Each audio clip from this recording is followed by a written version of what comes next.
데살로니가전서 5장 13절부터 28절까지 한 절씩 교도하겠습니다. 제가 먼저 데살로니가전서 5장 23절 읽겠습니다. 평강의 하나님이 친히 너희로 온전히 거룩하게 하시고 또 너희 온 영과 혼과 몸이 우리 주 예수 그리스도 강림하실 때 흠없게 보존되기를 원하노라. 너희를 부르시는 이는 믿으시니 그가 또한 이루시리라. 형제들아 우리를 위하여 기도하라. 거룩하게 임하심으로 모든 형제에게 은하라. 내가 주를 힘입어 너희를 명하노니 모든 형제에게 이 편지를 읽어 들리라. 우리 주 예수 그리스도의 은혜가 너희에게 있을지어다. 예, 데살로니가전서 끝부분을 우리가 읽었습니다. 우리가 믿는 하나님은 어떤 분인가요? 하나님에 대해서 성경에 그렇죠. 주제가 성경 전체 주제가 예수 그리스도 그 하나님에 대한 이야기입니다. 그런데 그렇게 많은 하나님에 대해서 성경에 나와 있는데 하나님에 대해서 잘 못 알고 있는 게 생각보다 많습니다. 이 부분에서 우리가 믿는 하나님이 어떤 분인가 하는 것에 대해서 가장 중요한 그 하나님으로 묘사되어 있습니다. 또 하나 이 부분을 읽으면서 우리가 생각해 보고자 할 수 있는 것, 생각해야 할 일들이 하나 있다고 하면 나는 뭘 위해서 기도하는가요?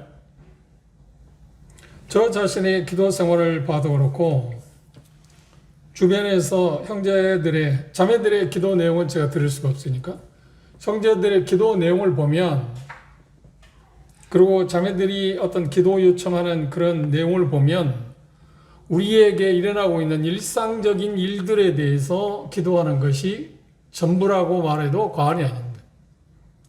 그런데 성경에 나오는 기도의 내용들을 보면 우리가 기도하는 내용으로 좀 다른 게 나와 있습니다.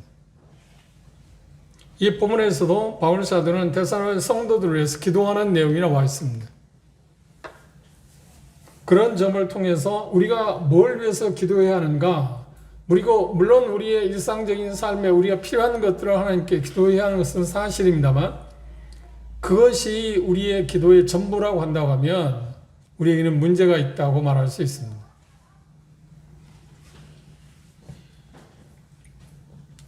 대개 이별의식은 오래된 관습을 따르고 있습니다. 각 나라마다 그 문화의 차이가 있습니다만 문화마다 이별을 하는 것이 조금씩 차이가 있지만 대다수 관습에 따르고 있다는 것을 알 수 있습니다. 본문은 어떤 면에서 바울 사도가 데살로니가 지역 성도들을 축복하는 내용으로 되어 있습니다. 물론 그런 부분에 대해서 데살로니가 성도들을 위해서 이야기했던 부분이 여러 개 나와 있습니다. 먼저 우리가 이미 살펴봤습니다만 1장 1, 2절을 한번 보시면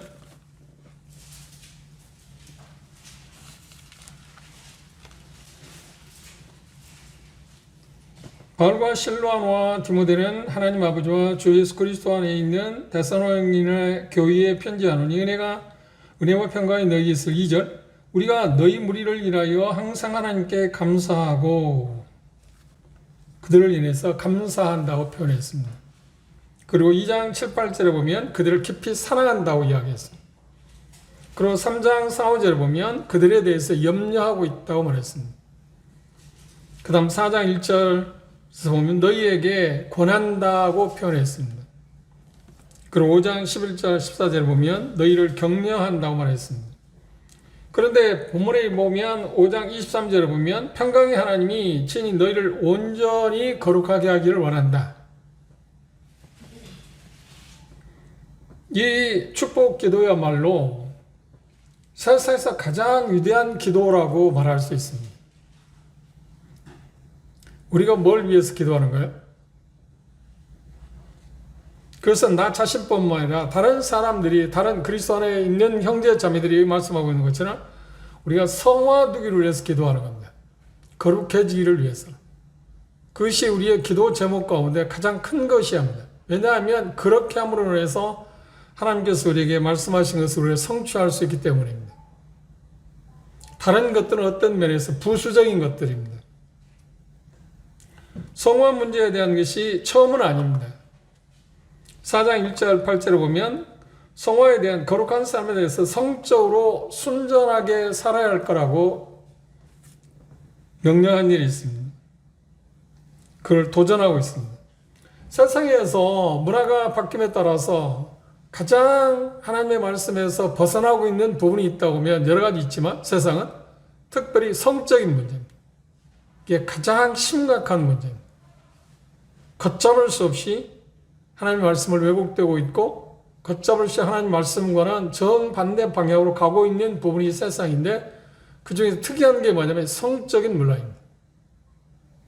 그래서 바울 사도는 성적으로 순결하게 살라고 도전했었습니다. 우리가 본 것처럼 5장 1절에 11절은 예수 그리스도를 대망하면서 교리적으로 도덕적으로 깨어있으라고 권면을 했습니다. 왜 이게 필요한 거예요? 예수 그리스도의 오심을 기대하게 될 때, 대망하게 될 때 우리의 삶은 경건해질 수밖에 없습니다. 거룩을 추구할 수밖에 없다는 거죠. 그 말을 바꿔 말한다면 우리의 삶이 흐트러지는 이유가 뭐냐고 하면 그분의 오심에 대해서 우리가 마음 가운데 생각하고 있지 않다는 겁니다. 그분의 오심을 대망하는 마음이 없기 때문에 우리가 흐트러진 삶을 산다. 그리고 5장 12절, 22절 내용 가운데는 신앙생활의 어떤 기초를 고수하라고. 그런데 성만은 여기 표현하고 있는 것은 하나님께서 우리 안에서 행하시는 일입니다. 빌립보서 2장 12절, 13절에 보면 그러므로 나의 사랑하는 자들아 너희가 나 있을 때뿐 아니라 더욱 지금 나 없을 때에도 항상 복종하여 두렵고 떨림으로 너희 구원을 이루라. 구원을 이룬다고 하는 말은 성화에 대한 이야기입니다. 너희 안에서 행하시는 일은 하나님이시니 자기의 기쁘신 뜻을 위하여 너희로 소원을 두고 행하게 하신다. 그런데 이 본문에서 바울사도는 뭐라고 기도하는 평강의 하나님이 친히 너희로 온전히 거룩하게 하시고 또 너희 온 영과 혼과 몸이 우리 주 예수 그리스도에 강림하실 때 흠없게 보존되기를 원한다. 친이라고 하는 말을 썼습니다. 우리가 아니라 주체가 누구라고요? 하나님이시다. 정확히 말하면 성령님이십니다. 성령님이 우리를 거룩하게 하시는데 그럼 우리가 할 일은 없는가? 아니요. 우리가 할 일이 있는 게 뭐냐? 우리 안에서 성령님께서 역사하시는 일에 대해서 우리가 순종하는 것입니다. 그것이 우리가 해야 할 일입니다. 이 양면성에 대해서 우리가 잘못 생각하게 되면 성령님께서 어떤 일을 하기 때문에 우리가 할 일이 아무것도 없다고 생각하는 사람도 문제고 극단입니다. 역시. 그리고 우리가 노력해서 성화를 이룰 수 있다고 하는 것도 극단입니다. 모두 다 성경적인 이야기 아닙니다. 성경은 성령님께서 우리 안에서 어떤 일을 행하기를 원하실 때 우리가 순종하는 것. 그걸 성경에서 보면 뭐라고 하냐면 성령 충만이라는 성령 충만이 없이는 우리가 성화 거룩한 삶을 살 수 없다고 말합니다. 에베소서나 골로새서에서 그리스도인에서 그리스도인다운 삶을 살기 위해서 가장 중요한 게 뭐냐 할 때 성령 충만에 대해서 언급을 했습니다. 에베소서 5장 이하에서 성령 충만에 대해서 성령 충만하게 될 때 하나님에 대한 관계에 있어서나 그리고 가정에서 남편과 아내의 관계, 부모와 자녀의 관계, 그 다음 사회적인에서 주종 간의 관계, 그것을 원만하게 아름답게 이룩할 수 있다고 이야기합니다. 그것의 근원은 성령 충만입니다. 여기 표현하고 있는 대로라면 하나님이시라고 표현했습니다. 그러나 우리가 아닙니다. 친이라고 하는 말이 대단히 중요합니다. 하나님께서 그 일을 이루신다. 그리고 후반부에 보면 뭐라고 표현했냐면 이렇게 표현하고 있잖아요. 너희를 부르시는 이미 이쁘시니 그가 또한 이루실 거다. 그분이 하시는 거예요. 그분이 하신다. 그분이 하신다고 해서 우리가 할 일이 없다고요? 아니요. 그분이 하고자 하시는 일에 대해서 우리 안에 행하시는 분이 그분이라고 그랬잖아요. 그분을 해서 역사하실 때 우리가 순응하는 것입니다. 순종한다, 복종한다고 하는 것입니다. 그런데 하나님에 대해 표기할 때 뭐라고 표현하냐? 평강의 하나님이라. 평강의 하나님. 이 평강의 하나님이라는 샬롬이라고 하는 말을 썼습니다. 평화, 그런 여러 가지 표현합니다. 그러니까 여기에서 말하는 평강의 하나님이라는 말은 진정한 어떤 행복, 그리고 평강의 하나님, 샬롬이라는 말이 성경에 쓰였을 때마다 여러 의미에서 쓰여졌는데 풍성한 삶과 충족이 극대화하도록 실현되도록 하는 것, 그것이 샬롬이라고 하지. 그것이 인사였지만 실상은 그 인사의 내용 가운데 빼놓을 수 없는 것이 그 부분입니다. 샬롬이라고 하는 것. 그리고 다른 쪽에서 말하면 가장 고상한 의미의 영적 번영과 완전을 뜻한다. 그것이 샬롬. 그러니까 평강의 하나님이란 무엇인가요? 모든 면에서 충족시키는 그 하나님이라고 표현했어요. 평강의 하나님. 모든 것을 충족시키는 하나님. 하나님이 모든 것을 충족시키는데 어떤 하나님이라고 표현하냐? 그 모든 것을 충족시키는 그 하나님이 어떤 분이라고 하냐면 미쁘신 분이다. 미쁘신 분이다는 말은 무슨 말일까? 신실하다. 우리 말하면 문자적인 뜻의 의미는 그냥 믿을만하다. 그 믿을만하다는 말은 약한 말이잖아요. 신실하다. 그분이 말씀하시면서 어떤 일이 있어도 성취하시는 분. 그 믿부심에 대해서 이야기합니다. 그분이 믿부시기 때문에 그가 또한 그것들을 이루실 거라 말했습니다. 우리는 뭘 위해서 기도하는 거예요? 여기 바울 사도는 세 가지를 기도했습니다. 첫째, 평강의 하나님께서 그들을 온전히 거룩하게 해달라고 기도했어요. 우리 기도와는 좀 다르지 않나요? 우리는 기도할 때 우리 용인교회가 정말 거룩하게 해달라고 기도하는 거예요. 형제 자매들 어떤 문제를 갖고 이야기하지 않나요? 그것이 우리의 기도의 내용이에요. 거기에서 멈추고 있는 것은 우리의 기도에 심각한 문제가 있습니다. 다른 형제 자매들을 위해서 기도할 때 정말 여기 표현하고 있는 것처럼 거룩하게 해달라고, 온전히 거룩하게 해달라고. 그 다음 두 번째 기도는 뭔가요? 평강의 하나님께서 온 존재가 뭐냐면 영혼, 육이 보존되기로 위해서 기도했어요. 그런데 이것 때문에 3분설이나 2분설이냐라고 시비를 합니다. 근데 성경은 이 본문에서는 뭐라고 하냐면 온 영과 혼과 몸이라고 말해요. 그래서 저는 분별하기를 그냥 문자적으로 3분설을 저는 믿습니다. 영과 혼과 몸으로. 그런데 많은 분들이 2분설을 믿습니다. 물질적인 부분하고 비물질적인 부분으로. 그것 갖고는 그렇게 하든 말든 상관이 없습니다. 저는 그냥 이걸 문자적으로 사람은 영과 혼과 몸으로 구성되어 있다고 그렇게 믿습니다. 영이 하는 일은 뭔가요? 하나님과의 어떤 소통의 문제가 다루어진 영. 죄로 말미암아 죽었다고 할 때 영이 죽었다는 말 아닌가요? 그래서 하나님과 소통이 안 됩니다. 창세기 3장에 아담하고 범죄했을 때 하나님께서 말씀하기를 범죄하기 전에 이걸 먹는 날에 뭐라요? 정령 죽을 거라 그랬잖아요.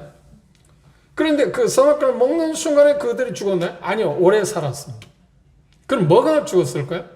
즉각적으로 하나님과 교제가 단절됐어요. 그분과 소통하는 그 노선이 잘라졌다는, 막혀버렸다는 겁니다. 그 영이 차단, 소통이 끊어졌어요. 그럼 혼적인 것은 어떤가요? 아담과 하와들이 서로 이야기도 하고 다른 동물과 교분도 있고 다 하지 않나요? 정서적인 그런 부분들. 그리고 육체는 우리가 보는 것처럼 어떤 사물과 접촉할 수 있는 그것들. 그래서 3분설이 우리에게 있어서 합당하다고 하는 이야기는 저는 이 문자적으로 이걸 받아들이는데 그것 가운데 하나는 구원을 받았다고 할 때 먼저 뭐가 구원을 받았다? 구원 받았다고 할 시제를 세 가지 씁니다. 하나는 과거형으로 씁니다. 그 한 가지 풀이한다면 어떤 거냐면 죄의 결과로부터 우리가 해방되었다. 그게 구원받았다. 영생을 얻었다는 표현을 씁니다. 그게 무엇이? 에베소 2장에서 말하고 있는 것처럼 죄와 허물로 죽었던 너희가 살았다. 그리고 뭐가 살아났다는 겁니까? 영이 회복되었다는 겁니다. 하나님과 교제가 회복되었다는 겁니다. 영에 대한 문제입니다. 그리고 이 혼은 무엇인가? 지금 이야기하고 있는 성화에 대한 이야기입니다. 혼적인. 그리고 육은 무엇인가? 영화에 대한 문제입니다. 칭의에 대한 문제하고 성화에 대한 문제하고 영화에 대한 문제가 혼이라고 하는 사람의 3분설을 받아들이는 것이 타당성이 있다고 하는 것이 그런 점입니다. 많은 분들이 말씀드린 것처럼 2분설을 주장하기도 합니다. 그런데 그렇게 주장하든 말든 상관없고 그들이 그렇게 주장하는 이유가 타당성이 있기도 합니다. 그런데 그것은 그렇게 중요한 게 아닙니다. 이분서는 뭔가 물질적인 요소하고 물질적인 요소가 있는가 하면 비물질적인 요소가 있다. 비물질적인 요소 가운데 영혼, 사고, 마음, 의지, 그리고 물질적인 모습은 뭔가 몸, 살, 뼈, 어떤 피 그런 것들이 물질이다. 그래서 사람은 이분서로 되어 있다. 물질적인 부분하고 비물질적인 부분으로 되어 있다. 그런데 성경은 여기 본문에서 분명히 사람은 먼저 영과 혼과 몸으로 구성되다. 그래 바울 사도는 그들을 위해서 기도할 때 영과 혼과 몸이 완전히 보존되기를 원했어. 그래서 3분서를 받아들이는 것이 타당성 있다. 제가 믿는 바는 그냥 문자적으로 그걸 그대로 받아들여. 많은 분들이 특별히 19세기 형제들이 그것을 그렇게 받아들이고 있습니다. 오늘날 와서 그것이 그렇지 않다고 하는 사람들이 많긴 하지만 그런 나름대로 어떤 타당성이 있기는 사실입니다. 예수 그리스도에서 이 기도를 하시는 일이 있습니다. 요한 17장에 이렇게 그분이 기도했습니다. 요한 17장 한번 볼까요? 비슷한 기도 내용입니다.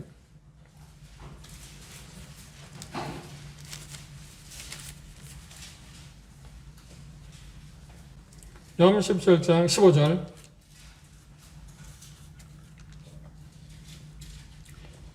내가 비옵는 것은 저희를 세상에서 데려가시기를 위함이 아니요 오직 악에 빠지지 않게 보존하시기를 위함입니다. 예수님께 기도할 때 제자들을 위해서 기도할 때 그들이 악에 빠지지 않도록 보존해야 달라고. 그런데 바울 사도는 여기 영과 혼과 몸이 온전히 보존해 달라고 기도했습니다. 이건 우리 자신을 위해서도 기도하고 다른 사람을 위해서 기도해야 할 제목 아닌가요? 그렇죠? 첫 번째 기도가 뭐라고 했어요? 그들이 온전히 거룩하게 해달라고. 그리고 데살로니가 지역 성도들이 영과 혼과 몸이 온전히 보존되기를. 그 다음 세 번째 기도 제목이 뭔가요? 여기 보면 이렇게 나와 있습니다. 다시 23절을 보시면 평강의 하나님이 친히 너희로 온전히 거룩하게 하시고 또 너희 온 영과 혼과 몸이 우리 주 예수 그리스도의 강림하실 때 흠없게 보존되려 합니다. 세 번째 기도 제목이 뭔가요? 예수 그리스도의 재림하실 때 평강의 하나님께서 주님 안에서 그리스도 안에서 형제 자매들을 흠없게 받아주시기를 기도했습니다. 대단히 중요한 기도죠. 이 기도 때문에 예수님께서 이미 십자가에 죽으심으로 이걸 성취해냈습니다. 그런데 그걸 하나님께 기도하기를 성취해 달라고. 이 일이 실패하지 않을 것입니다. 왜냐하면 그분이 만유보다 크신 분이기 때문에. 그래서 우리들은 거듭난 사람들아 우리는 죽음도 또 어떤 심판 앞에서 예수 그리스도의 재림하실 때 두려워할 필요가 없습니다. 왜냐하면 여기 표현하고 있는 것처럼 24절에 약속했잖아요. 너희를 부르시는 이는 미쁘시니 그가 또한 이루실 거다. 확신에 찬 이야기. 하나님이 그렇게 하실 거다. 하나님이 그렇게 하실 거라고는 확신을 갖고 데살로니가 지역 성도들을 위해서 세 가지를 기도했어요. 하나님 그렇게 해주십시오. 약속대로 그걸 성취해 주십시오. 우리의 기도는 항상 하나님의 약속에 근거한 것입니다. 우리가 성경을 매일 읽는 이유 가운데 하나가 하나님이 약속한 것을 찾아서 그 약속을 하나님 앞에 근거로 하나님께 나아가는 것입니다. 이게 대단히 중요한 본입니다. 그럼 두 번째로 이 말씀은 서로에 대한 관계에 대해서 마지막 부탁이 있어요. 그들을 위해서 기도하는 거였고 첫 번째 뭔가요? 25절 보시면 형제들아 우리를 위하여 기도하라. 우리는 뭘 위해서 기도하는 거예요? 우리들 자신의 문제만 기도할 게 아니라 중요한 것은 뭐냐면 여기 표현 가운데서 바울과 실로와 디모데를 후원하는 기도를 해달라. 그들을 위해서 우리를 위해서 기도해달라. 왠지 아십니까? 기도 없이는 그들에게 주어진 사명을 감당할 수 없어요. 성도들의 기도가 그렇게 필요하다는 겁니다.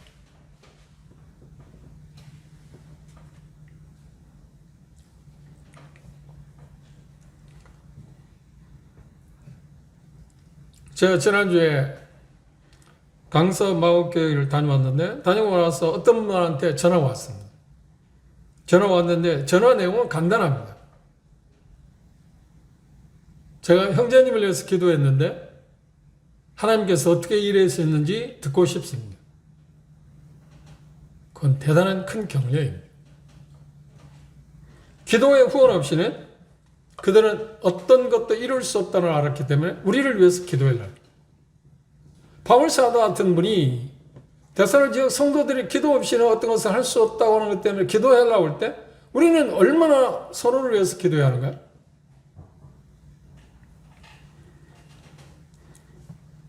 성도들의 기도의 후원의 가치를 여기서 말하고 있습니다. 우리가 서로를 위해서 기도합시다. 두 번째, 서로의 관계에 대해서 마지막 부탁이 있는데 그건 뭐냐면 서로가 사랑과 또 인정, 애정을 표현하도록 격려했습니다. 그 표현을 뭐라고 했나요? 26절에 그렇게 말했습니다. 거룩하게 입맞춤으로 모든 형제, 이건 그 당시 문화입니다. 그런데 오늘날의 문화는 여기 표현한 것처럼 애정, 또 어떤 인정, 그것들을 표현하는 방법이 뭔가요? 여러 가지 있어요. 문화마다 다 다릅니다. 그 나라의 문화의 차이가 있습니다. 그것들을 따라서 우리는 해야 합니다. 우리는 뭐 악수를 한다든지 또 어떤 경우는 포옹할 수도 있고 어떤 경우는 어깨를 두드려 줄 수도 있고 그런 것들, 그런 걸 통해서 우리는 격려하는 것이 대단히 중요합니다. 우리도 서로에 대한 진실한 관심의 어떤 가시적인 신체적 방식을 보유할 필요성이 있습니다. 우리는 코로나로 인해서 악수하는 것을 잘 못하잖아요. 뭐 주먹을 부딪힌다는데 뭐 그것도 하나의 방법일 수 있습니다만 그런 여러 가지 특수한 상황에 따라서 덕을 손상시키지 않는 그런 범위 내에서 우리는 그 애정의 어떤 표현을 할 수 있어야만 합니다. 단 조건이 뭔가요? 덕이 되는 방법들입니다. 나는 덕이 된다고 생각하는데 문화적으로 그게 아닐 경우에는 모순이 되지 않아요? 그래서 그런 것들을 잘 살펴보는 것도 필요할 것입니다. 세 번째, 여기 좀 우리가 잘못한다고 봐도 잘하고 있지 않은 것이 있습니다. 그런데 이렇게 이야기했습니다. 27절에 보면 내가 주를 힘입어 너희를 명하노니 모든 형제에게 이 편지를 읽어드리라. 다른 사람들에게, 다른 그룹에게 성경을 읽어주어 진리를 전달하는 것을 힘써 장려하고 있습니다. 왜냐하면 이 당시에는 성경이 그렇지 구비되지 않았잖아요. 그렇죠? 바울 사도가 쓴 이 서신을, 그러니까 데살로니가 전서입니다. 지금 데살로니가 그 성도들에게 이 데살로니가 전서를 주변에 있는 사람들에게 자꾸 읽어주라. 너희들만 읽을 게 아니라 그래 성경책이 없으니까 그 서신이 그것밖에 없으니까 그걸 계속 읽어주는 길밖에 없잖아요. 그래서 디모데 전서에 보면 일꾼들이 해야 할 가운데 하나가 뭐냐면 성경을 읽는 것입니다. 성경을 읽어주는 것입니다. 성경을 읽는다고 할 때 우리가 개인적으로 성경을 우리가 갖고 있기 때문에 읽는데 대단히 중요한 것입니다만 그런데 저도 그게 잘 안 됩니다만 성경을 읽을 때 좋은 방법이 아니라 소리내서 일반적으로 읽으라고 합니다. 소리내서 읽어라. 그런데 소리내서 읽는 것보다는 그건 개인적인 일이고 여기 표현하는 것은 다른 사람들에게 성경을 읽어주라. 왜요? 이 말씀이 능력이 있으니까. 그걸 설명하려고 하지 않을지라도 물론 설명하면 더 좋겠죠. 해석도 하고 자세히 풀어주는 것도 필요하겠지만 어떤 경우는 그냥 읽어주는 것입니다. 그냥 읽어주는 것입니다. 우리는 이 일에 대해서 좀 잘하고 있지 않습니다. 어떤 상황이라든지 우리가 문병을 하든지 어떤 일이 닥쳤을 때 그냥 성경을 잘 읽어주는 것입니다. 그걸 설명하려고 애쓸 필요는 없습니다. 제 예를 해서 이야기를 해서 죄송합니다. 저희 할머니께서 임종 전에 쓰러져가지고 그 의사소통이 잘 안 됐습니다. 그런데 이제 귀는 살아있잖아요. 그래서 제가 계속해서 요한복음 14장을 읽었습니다. 요한복음 14장 초반부. 또 읽고 계속 읽어줬어요. 그리고 그걸 제가 설명할 필요가 없습니다. 그냥 읽기만 했어요.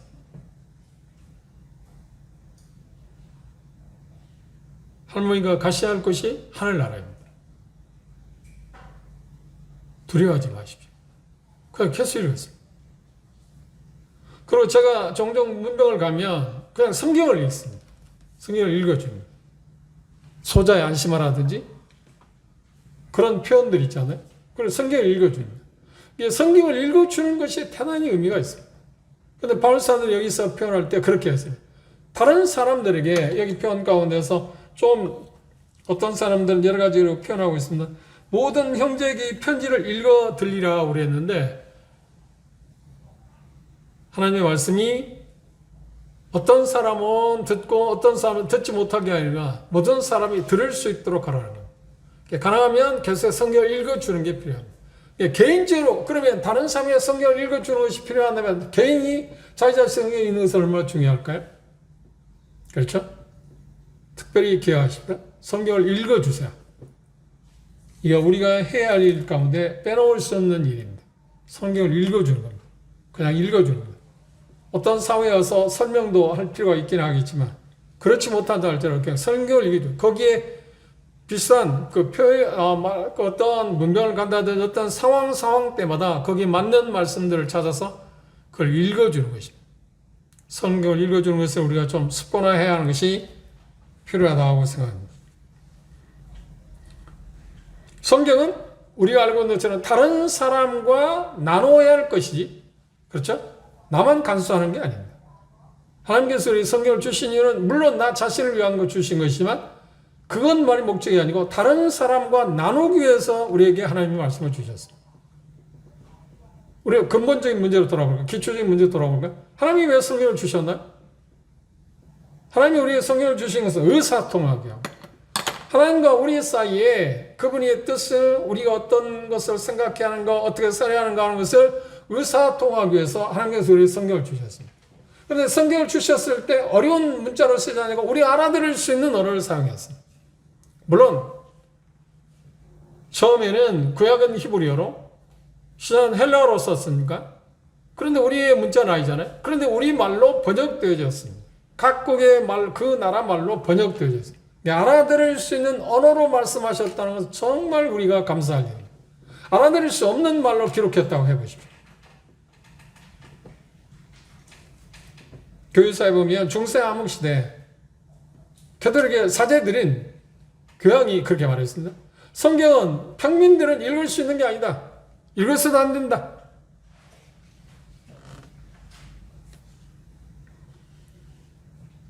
교회의 가장 타락의 극치라고 하면 사람들로부터 성경을 멀어지게 하는 것이다. 그러면 사단은 성공한 것이다. 성경을 가까이 할 때 모든 것이 회복되고 희망이 있어. 그러니까 성경에서 멀어지면 모든 것이 끝입니다. 이유를 뭐라고 이야기하나요? 이것은 알아들을 수 있는 게 아니라 특별히 본인들이 일반 사람들이 이것을 하나님의 말씀을 이해할 수 있는 게 아니다. 사제들만 이해할 수 있다. 그리고 교황이 아니면 사제들에서 어떤 걸 결정하고 그걸 말하는 것만 받아들여. 그렇지 않은 것은 전부 다 잘못된 거다. 언뜻 들으면 그게 맞는 말 같잖아요. 그런데 그것처럼 무서운 말이 어디 있나? 성경은 모든 사람이 읽어지기 위해서, 읽혀지기 위해서 우리에게 주어진 것이다. 그걸 기억합시다. 끝으로 마지막 인사가 있습니다. 마지막 인사 가운데 계속 반복되는 것처럼 보이지만 바울 사도의 인사 가운데 빼놓을 수 있는 것이 뭐냐면 28절에 그렇게 말했어요. 우리 주 예수 그리스도의 은혜가 너에게 있을지어다. 은혜. 이게 평이한 말처럼 됩니다. 예수 그리스도의 은혜가 너희 중에 함께 있습니다. 은혜가 없이는 어떤 것도 가능하지 않습니다. 제가 말씀드린 것처럼 객관적인 은혜가 있습니다. 그리고 주관적인 은혜가 있습니다. 바꿔 말하면 우리가 예수 그리스도를 믿는 순간에 우리가 주어지는 그 은혜가 있습니다. 그리고 우리로 하여금 그 하나님께서 은혜가 나타나서 예수 그리스도를 닮게하는 그런 거룩한 사람이 되도록 하게 하는데 필요한 은혜도 또 있습니다. 은혜에서 시작해서 은혜로 끝난다는 것이 그리스도의 삶입니다.